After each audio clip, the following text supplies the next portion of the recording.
Terminology is common in corrosion monitoring. Direct monitoring measures parameters directly affected by the corrosion processes. Indirect monitoring measures parameters either affect or affected by the corrosiveness of the environment or the products of the corrosion processes. Then the intrusive technique, which I will be talking about, requires access through the pipe or vessel wall for corrosion monitoring. The non-intrusive techniques, maybe I will give the seminar or a webinar next time on the non-intrusive corrosion monitoring techniques. They require no access through the pipe vessel wall for corrosion monitoring. Then what is real-time monitoring? Real-time monitoring measures that detect changes in the parameters under investigation, essentially as they occur.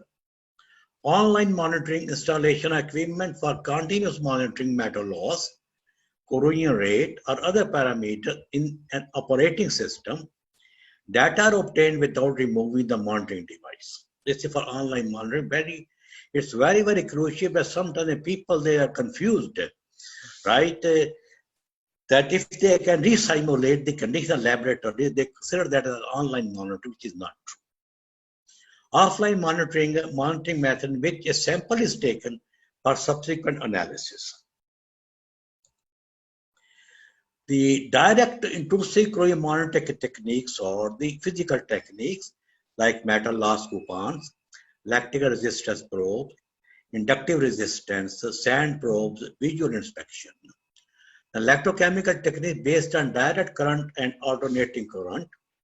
Direct current techniques are linear polarization resistance, zero resistance emitter between dissimilar metals or alloys, zero resistance meter between same metals and alloys, potential dynamic polarization, galvanodynamic polarization, electrochemical noise.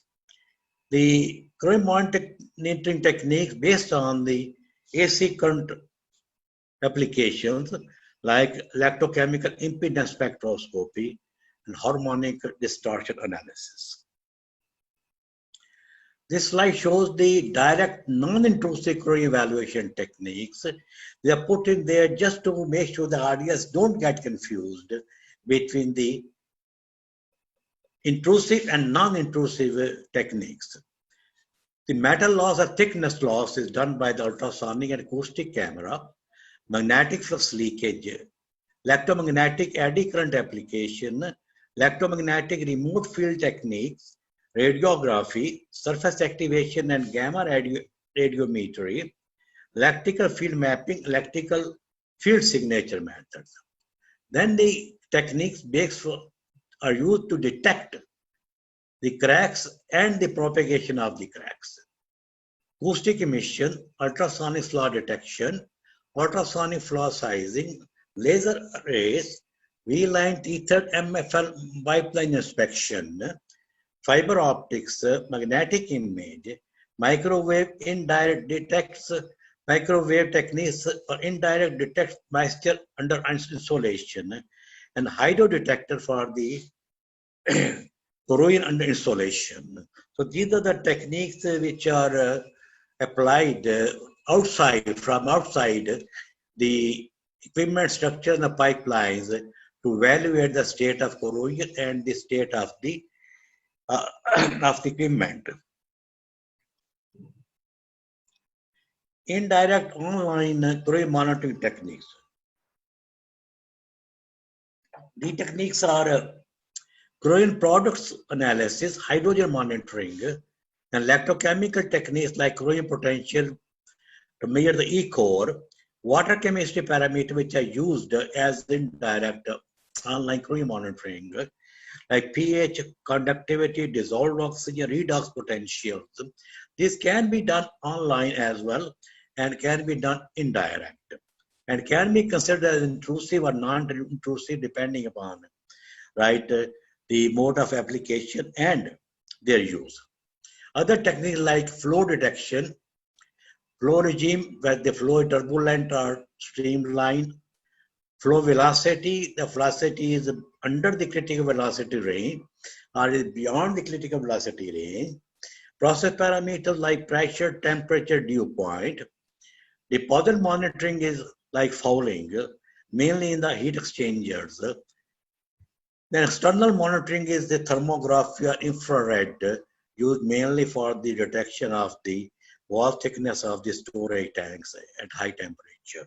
And of course, other equipment. It's very expensive technique.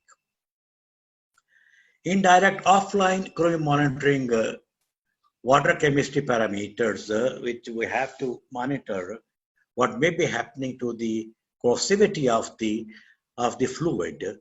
In water chemistry, called the alkalinity, pH values, metal ion count like iron, copper, nickel, zinc, manganese, depending upon the metallurgy of the equipment, concentration of dissolved solids, which can cause the actual erosion issues in there. The suspended particle size also gain erosion issue. Gas analysis for hydrogen, H2S, CO2, residual oxygen like halogen, halides, and redox potential.